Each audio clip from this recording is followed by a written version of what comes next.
isso aí é um outro ponto que o pessoal pergunta toda vez que a gente vai comparar processo consular com processo de ajuste de status.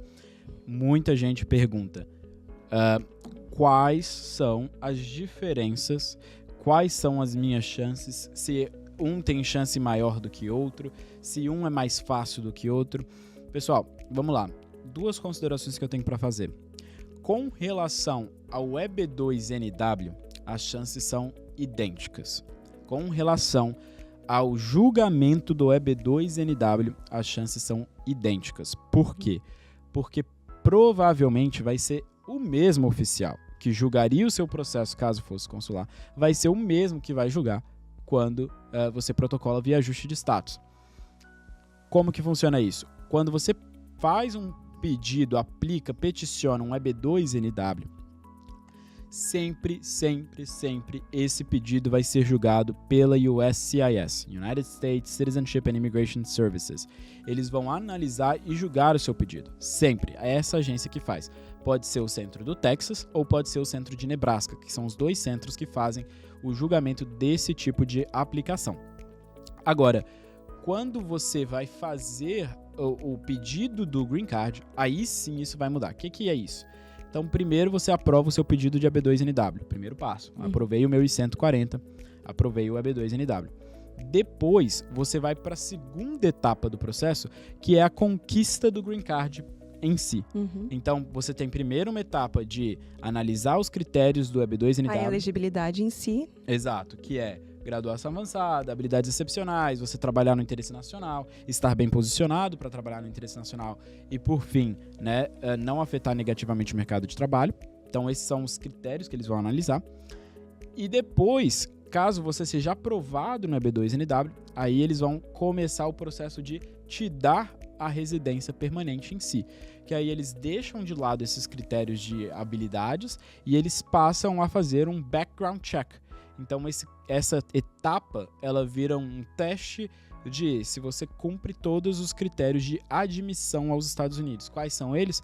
Não ter condenação por drogas, não ser um public charge, não ter condenação criminal, ter um bom caráter moral, não ter problema de doenças que tem um alto risco de contágio, não ter trabalhado sem autorização nos Estados Unidos. Então, esses são os critérios de admissão aos Estados Unidos, que são diferentes daqueles outros do EB2NW. Esses aqui que eu falei de admissão, eles vão ser julgados por órgãos diferentes dependendo do seu processo. Se for ajuste de status, vai ser julgado pela USCIS, e se for via consular, vai ser julgado pelo Consulado dos Estados Unidos no Rio de Janeiro, tá? Então, nessa etapa, os processos vão divergir. Antes disso, os processos vão ser idênticos. E qual a diferença entre um processo consular e um processo ajuste de status na etapa de residência, na etapa da admissibilidade, que é o que eu estou falando aqui? Nos Estados Unidos, o oficial tem discricionariedade. No processo consular, o oficial consular não tem discricionariedade nessa etapa de dar a residência permanente. Isso pode ser um ponto bem relevante, então, para quem se pergunta tanto e não tem uma ideia ainda de por qual caminho seguir, né, doutor Guilherme? Então. Exatamente, porque na prática, vamos supor que você tenha cometido ali algumas violações, infrações, coisas do gênero, e aí você até pediu um waiver. Se a imigração concorda em te dar esse waiver, mesmo assim você não pode pedir ajuste de status. Por quê? Porque o ajuste de status, ele faz uma análise que é, considerando várias circunstâncias, você merece um exercício positivo da discricionariedade do oficial. Então o ajuste de status tem esse teste final. Eu posso, né, usando a minha discricionariedade, você merece que eu exerça a minha discricionariedade em seu favor. E se eles chegarem à conclusão que os vários fatores, as várias pequenas violações e tudo mais não fazem com que ele exerça essa discricionariedade ao seu favor, então você não pode ajustar status, tá? E aí, o que acontece nesses casos? O consulado não tem essa mesma discricionariedade. O consulado ele precisa apontar para a lei e falar, eu não vou deixar porque você cometeu essa violação aqui por lei, né? Coisa que o oficial da USCIS não tem. E quais seriam exemplos de violações que poderiam chamar atenção e ativar ali, né, digamos assim, a discricionariedade do oficial da USCIS? Um que é muito comum, bem comum mesmo, é condenações pequenininhas. Porque aí eles usam essas condenações para falar de caráter e não para falar de você tem uma condenação criminal, ou investigações pequenas, coisas assim, que eles pegam essas investigações e eles usam para falar de caráter moral, que você não tem um bom caráter moral, e aí eles usam a discricionalidade dele contra você e não te concedem um green card justamente por entender que você não cumpre o requisito de exercício favorável da discricionalidade do oficial de imigração. Já no consular, eles não vão fazer isso. No consular, é muito preto no branco. Você tem uma condenação? Não tem uma condenação. Então não tem como eu falar que você não vai ter um green card por causa de alguma coisa que você está sendo investigado por. Infração de trânsito, multa que leva para corte. Sobre, né, tem muita gente que acontece aqui, às vezes é parado para a polícia, não, vou na corte recorrer, tomei uma multa de sinal vermelho, multa grave.